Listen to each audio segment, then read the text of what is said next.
Hello my dear students, एक बार फिर मैं आपके सामने हूँ इंग्लिश ग्रामर के बहुत ही इम्पोर्टेंट टॉपिक पर।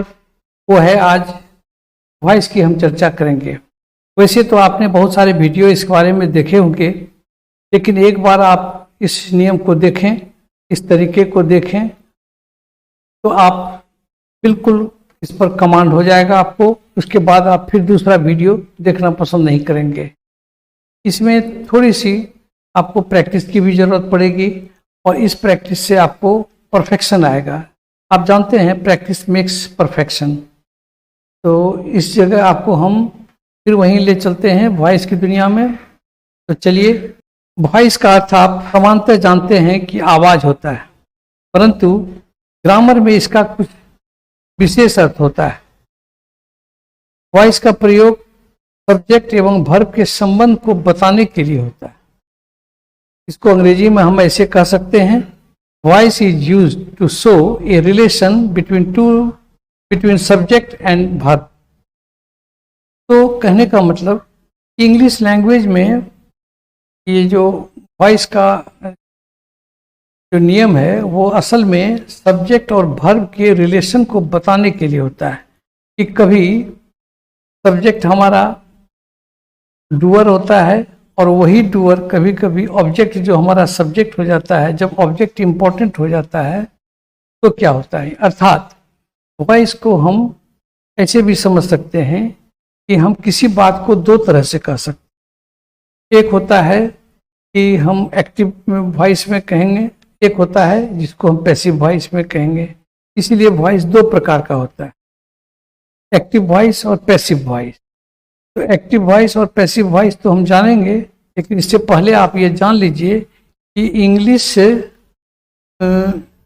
लैंग्वेज में ट्रांजिटिव वर्ब का ही सिर्फ वॉइस बनता है। और जब ये ट्रांजिटिव वर्ब का जब वॉइस बनता है तो ये इसके दो रूप में हम इसको व्यक्त कर सकते हैं। वो है, एक है एक्टिव वॉइस, दूसरा है पैसिव वॉइस। लेकिन याद रहे कि इंट्रांजिटिव वर्ब का पैसिव कभी नहीं होता, क्योंकि उसमें ऑब्जेक्ट ही नहीं होता है। तो चलिए, वॉइस हम ये जान गए कि दो तरह का होता है, एक्टिव वॉइस और पैसिव वॉइस। तो एक्टिव वॉइस को हिंदी में हम लोग कहते हैं कर्तरीवाच, और पैसिव वॉइस को कहते हैं कर्मवाच। ये कर्मवाच जो एक हुआ कर्तरीवाच।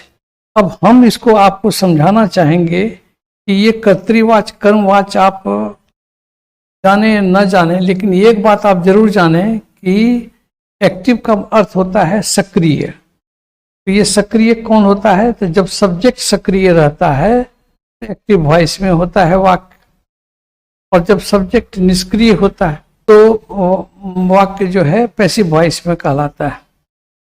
तो ये जब निष्क्रिय होता है तो पैसिव में हुआ, एक्टिव हुआ जब सब्जेक्ट सक्रिय रहता है, एक्टिव रहता है, तो ये एक्टिव वॉइस में कहलाता है। तो इसमें आप देखिए एक उदाहरण से, आई टीच इंग्लिश, मतलब मैं अंग्रेजी पढ़ाता हूँ, मतलब आई इज द सब्जेक्ट। कौन पढ़ाता है, मैं। ये मैं जो हो गया ये आपका सब्जेक्ट हो गया, और ये सब्जेक्ट क्रिया को करने वाला होता है, और ये क्रिया करने में सक्रिय है कि मैं पढ़ा रहा हूँ। मीनिंग देयर बाय कि I am active to do the action of teaching. तो the subject is here active, is said to be in active voice. Similarly जब हम ये कहते हैं कि पैसिव वॉइस में सब्जेक्ट निष्क्रिय हो जाता है, मतलब कि हमारा वैल्यू खत्म हो जाता है, सिंपली ये हम सिर्फ क्रिया के फल का उपभोग करते हैं, यानी कि ऑब्जेक्ट यहाँ इंपॉर्टेंट हो जाता है। तो यहाँ जो हम बताए थे आई टीच इंग्लिश, तो इसका पैसिव वॉइस हम बनाते हैं I teach English is taught by me. तो मतलब इंग्लिश पढ़ाई जाती है मेरे द्वारा अंग्रेजी पढ़ाई जाती है, अर्थात मैं यहाँ इंपॉर्टेंट नहीं हूँ, बस अंग्रेजी पढ़ाई जाती है। तो मैं यहाँ निष्क्रिय दिखता हूँ, क्या दिख रहा हूँ, निष्क्रिय दिख रहा हूँ। इसीलिए इसको हम कहते हैं कि ये एक्टिव में हुआ, ये पैसिव में हुआ। दूसरे एग्जाम्पल से देखिए कि मैं आम खाता हूं, तो खाने का क्रिया करने वाला मैं हूं, तो ये सब्जेक्ट हो गया। और मेरे द्वारा आम खाया जाता है, मतलब मैं कुछ नहीं करता हूं, आम मेरे मुंह में जाकर के पेट में चला जाता है, अर्थात मैं निष्क्रिय हूं, अर्थात सब्जेक्ट निष्क्रिय है, इसीलिए इसको पैसिव वॉइस कहते हैं। चलिए अब इसको बनाएंगे एक्टिव से पैसिव कैसे, उसके लिए नियम है। एक्टिव से पैसिव बनाने का जो नियम है वो यह है कि पहला, ये स्टेप्स में हम बताने जा रहे हैं आपको, रूल्स इन स्टेप्स। स्टेप्स का मतलब होता है कदम या चरण। तो ये 1 कदम, 2 कदम, 3 कदम, 4 कदम, इस तरह से हम 6 कदम चलेंगे और ये वॉइस बन जाएगा। This is very very important. यही वॉइस को बनाने का सबसे इंपॉर्टेंट रूल है और सबसे आसान रूल है। मैं इसे मैजिकल रूल्स कहता हूं। तो देखिए, पहला रूल है कि पहचान लें सब्जेक्ट वर्ब ऑब्जेक्ट को। पहला है सब्जेक्ट वर्ब ऑब्जेक्ट को, अर्थात सब्जेक्ट, वाक्य में जो सब्जेक्ट रहता है उसको पहचान लीजिए, वर्ब है तो वर्ब को पहचान लीजिए, ऑब्जेक्ट है तो ऑब्जेक्ट को पहचान लीजिए। इस तरह से पहला काम, ये जरूरी काम है कि आप सब्जेक्ट को पहचान लीजिए, वर्ब को पहचान लीजिए, ऑब्जेक्ट को पहचान लीजिए। अब जैसे ऑब्जेक्ट पहचाने आप तो उसको ऑब्जेक्ट को सब्जेक्ट बना लीजिए।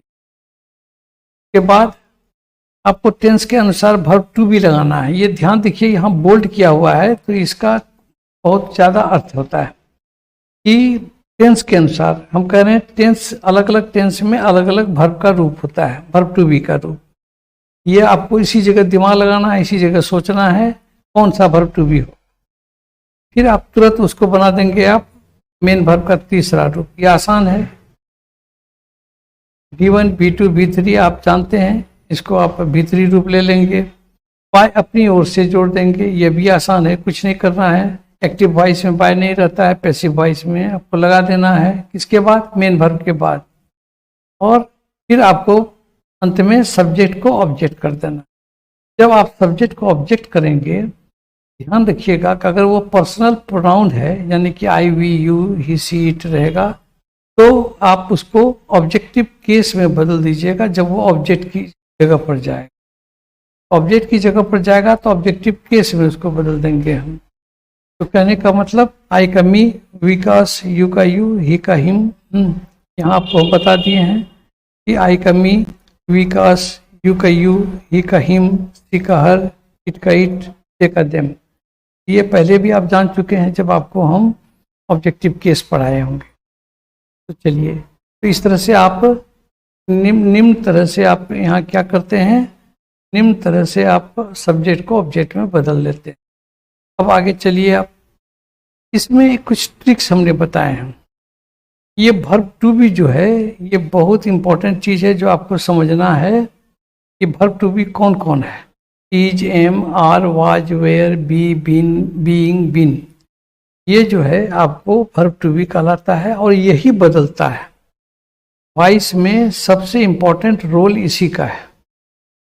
तो आप ये जान गए, जब वर्ब टू बी लगाएंगे तो आप ध्यान रखिएगा, अगर प्रेजेंट में बना रहे हैं तो इज, एम, आर लगाना है, पास्ट में बनाएंगे तो वाज, वेयर लगाना है, अगर आप फ्यूचर में बनाएंगे तो आप देखिएगा कि वहाँ बी लग जाएगा, कंटिन्यूस में बनाएंगे तो बीइंग लग जाएगा, परफेक्ट में बनाएंगे तो बीन लग जाएगा।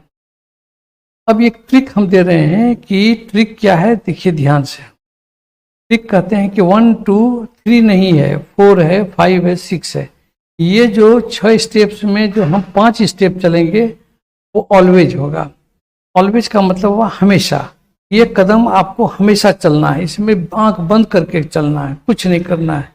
जैसे सब्जेक्ट को ऑब्जेक्ट बना देंगे, ऑब्जेक्ट को सब्जेक्ट बना देंगे, टेंस के अनुसार वर्ब टू बी लगा देंगे, उसके बाद बाय V3 लगा देंगे, बाय लगा देंगे, सब्जेक्ट को ऑब्जेक्ट कर देंगे। लेकिन स्टेप 3 जो है, जिसमें कि हम लिखे हुए हैं कि टेंस के अनुसार वर्ब टू बी लगावें, तो वर्ब टू बी की जगह पर आपको अलर्ट रहना है कि कौन सा वर्ब टू बी लगेगा। जब आप इसको फिर से एक बार देख लीजिए, हम आपको ऊपर चल करके दिखा देते हैं यहाँ जो हमने आपको बताए हैं ये 3 स्टेप्स, ये तीनों स्टेप्स आपको इतना ख्याल रखना है कि इसी जगह आपका वॉइस का नियम आसान हो जाएगा। कि पहला रूल आपको हमेशा चलना है, दूसरा स्टेप आपको हमेशा चलना है, चौथा स्टेप हमेशा चलना है, पांचवा स्टेप आपको हमेशा चलना है, छठा स्टेप हमेशा चलना है। सोचना है खाली इसी जगह, क्या इसी जगह क्या सोचना है कि वर्ब टू बी कौन सा लगेगा। ये अगर आप समझ गए तो समझिए आपने वॉइस बना लिया। और ये रूल इतना पावरफुल है कि इसी 6 स्टेप्स में आपके पूरे टेंस का वॉइस इसी पर बदल जाएगा। कोई परेशानी नहीं होगी, कोई दिक्कत नहीं होगी, आप मज़े से आप इसको बना सकते हैं। अगर आपको दिक्कत हो तो ये पीडीएफ में इसका लिंक दिया हुआ है, पीडीएफ के रूप में इसका लिंक दिया हुआ है डिस्क्रिप्शन में, जहाँ की आपको ये मिल जाएगा। ये प्रेजेंट इंडेफिनिट का अगर वाक्य है तो जैसे कि इट्स है, उसमें हम पैसिव वॉइस करेंगे तो इज लगा करके तब भीतरी देंगे। अगर ये इम्परफेक्ट में है, इज ईटिंग है, इसको कर देंगे इज बीइंग ईटन। उसी तरह से ये एट है तो हम इसको वाज ईटन कर देंगे। It is for your convenience, सुविधा के लिए। अदरवाइज आप ये वेरी सिंपल थिंग है, you can do it very easily.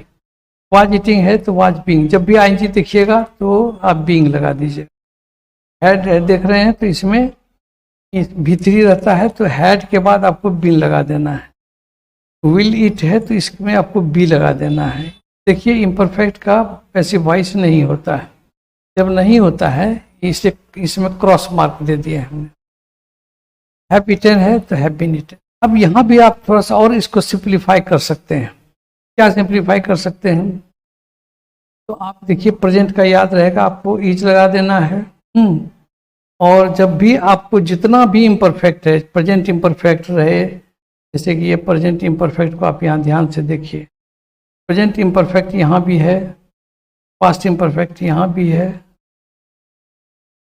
Present imperfect यहाँ है, पास्ट इम्परफेक्ट यहाँ है और फ्यूचर इम्परफेक्ट यहाँ है। ये जब भी आपको आएगा तो इसमें आपको क्या लग जाएगा? बीइंग। ख्याल रखिएगा, BEING वाला बीइंग। और जब आपको ये हैव हैज देखिएगा तो आंख बंद करके आप समझ लीजिएगा कि अगर ये परफेक्ट में है तो इसमें क्या कर देना है, आपको बिन लगा देना है। जैसे हैड बीन, हैज बीन और विल हैव बीन। ये बिन जो है आपको जब हैव हैज देखना है तो आपको बिन लगा देना है। में प्रेजेंट परफेक्ट नहीं दिया हुआ है, आप समझ लीजिए कि हैव हैज जब भी लगाएंगे तो इसके बाद पैसिव में बिन लग जाएगा। ये आपको ब्रह्मास्त्र दे दिए हैं, समूचा वॉइस इसी पर आपका बन जाएगा। अब कुछ एग्जाम्पल से इसको आप हिंदी में से अंग्रेजी कैसे बनाएंगे तो इस पर गौर कीजिए आप। यहाँ भी हमने आपको दे दिए हैं फॉर्म्स ऑफ वर्ब, किस तरह का फॉर्म्स ऑफ भरेगा। एक्टिव में अगर V1 या V5 रहेगा तो पैसिव में इज आर के साथ आपको V3 दे करके बाय लगा करके मैं आम खाता हूँ। देखिए मैं आम खाता हूँ, आप इसको टेंस के अनुसार बना लीजिए। जितना भी एक्टिव वॉइस का सेंटेंस है सभी टेंस पर बैठे हुए हैं, आप उसको बनाइए। आई ईट ए मैंगो, अगर मेरे द्वारा आम खाया जाता है बनाना है, इसी को आप उल्टा देंगे। आई ईट ए मैंगो को आप कर देंगे मैंगो इज ईटन बाय मी। उसी तरह से वह किताब लिखता है, ही राइट्स ए बुक। इसको अगर उसके द्वारा किताब लिखी जाती है तो आप इसको आप फट से बना दीजिएगा, book is written by him. इसी तरह से आप दूसरा देखिए, मैं आवेदन पत्र लिख रहा हूँ, I am writing an application. मैं आवेदन पत्र लिख रहा हूँ, बनाएंगे I am writing an application. Passive में बनाएंगे an application is being written by me या हिम। इसी तरह से आप देखिए, एक है तुमने नालिश की है, you have complaint. You have complaint तो हैव हैज रहेगा तो बिन लगा देंगे, तो complaint has been made by you, ये बना देंगे। के बाद देखिए आप पास्ट इंडेफिनिट में, कुत्ते ने चूहे को मारा, the dog killed the rat, तो क्या हो जाएगा?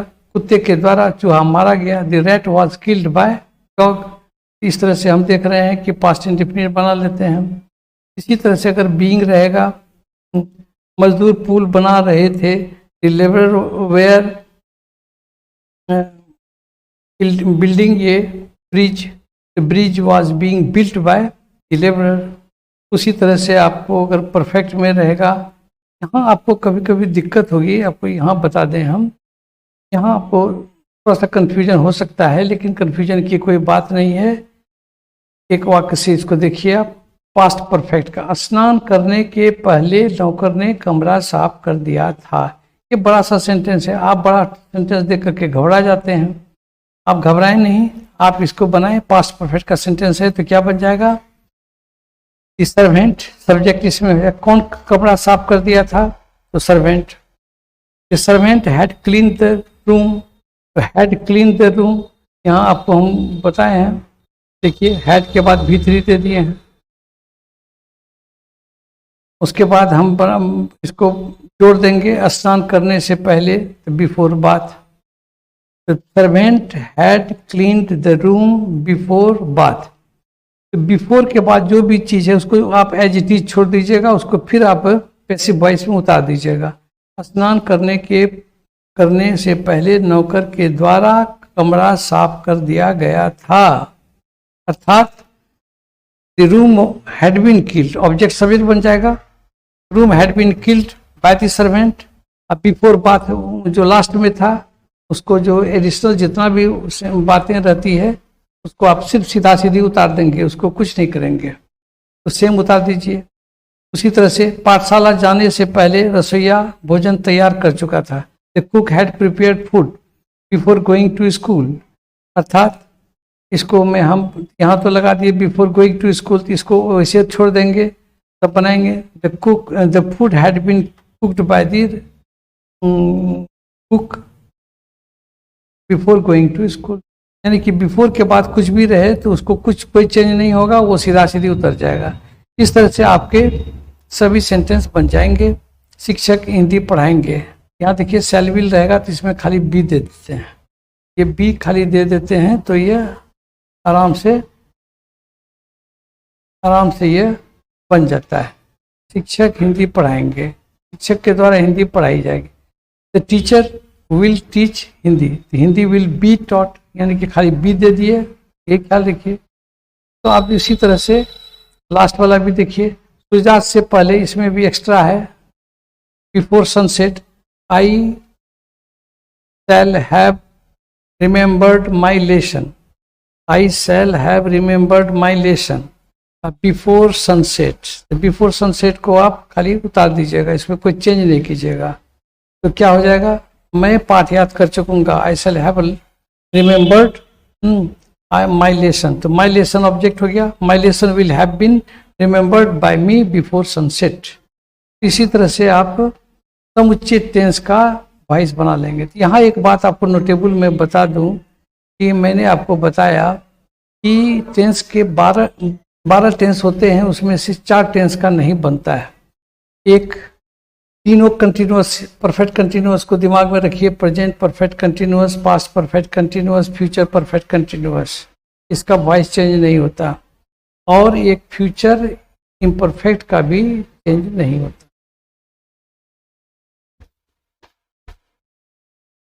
ये 4 को छोड़ करके बाकी 8 टेंस का वॉइस चेंज हो जाएगा।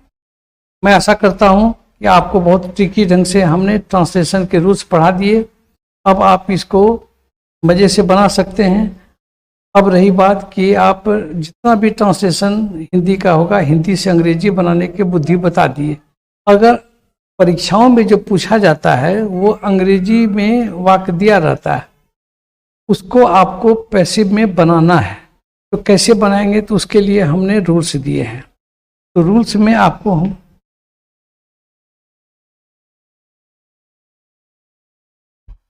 उसमें हम आपको लास्ट में एक रूल दिए थे कि आइडेंटिफिकेशन लिखा हुआ था हमने, ये आइडेंटिफिकेशन यहाँ देखिए आप, आइडेंटिफिकेशन जो यहाँ आपको बताए हैं, ये आइडेंटिफिकेशन पहचान जो हमने आपको बताया है, वो पहचान बहुत सरल सा है। कि प्रत्येक वाक्य में पैसिव वॉइस की पहचान है कि प्रत्येक वाक्य में वर्ब टू बी रहेगा और मेन वर्ब का तीसरा रूप रहेगा।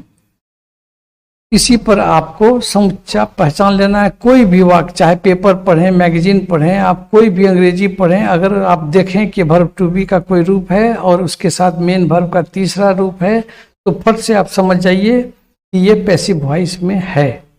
और अगर पैसिव वॉइस में है तो उसी तरह का अर्थ भी आप लगाएंगे जो आपको ट्रांसलेशन में हमने बता दिया है। अब उदाहरण में देखिए आप, जैसे ही सेड, ही सेड में देख रहे हैं ये इसमें वर्ब टू बी नहीं है, ये एक्टिव है। और इट इज सेड अगर है, यहाँ देख रहे हैं इट इज सेड है, इट इज सेड में क्या है, वर्ब टू बी दिया हुआ है, इट इज, तो ये इज और सेड V3 है, तो दोनों चीज है, वर्ब टू बी भी है, V3 भी है, इसलिए ये एक्टिव, ये पैसिव वॉइस में है। लेकिन ही सेड कौन सी में है, ये एक्टिव वॉइस में। क्यों है, इसमें वर्ब टू बी नहीं है। इस तरह इसी आधार पर आप चाहें तो अंग्रेजी को आइडेंटिफाई कर सकते हैं। ये आइडेंटिफिकेशन क्यों इम्पोर्टेंट है, तो आप जब भी अंग्रेजी पढ़ते हैं तो वॉइस में आपको रूल जब नहीं जानेंगे आप तो कैसे आइडेंटिफाई करेंगे।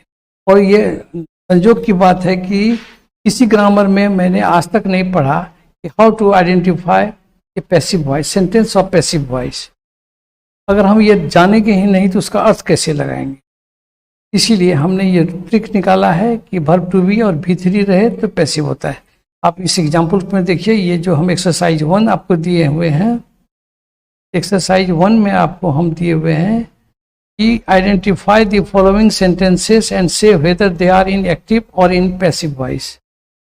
तो ये जो आपको हम दिए हैं, तो इसमें आपको बताना है सिर्फ कि ये एक्टिव है कि पैसिव है। जैसे ही विल सेंड, ये रिप्लाई, वर्ब टू बी है इसमें, देखिए तो नहीं है, ये एक्टिव होगा कि पैसिव होगा, बोलिए।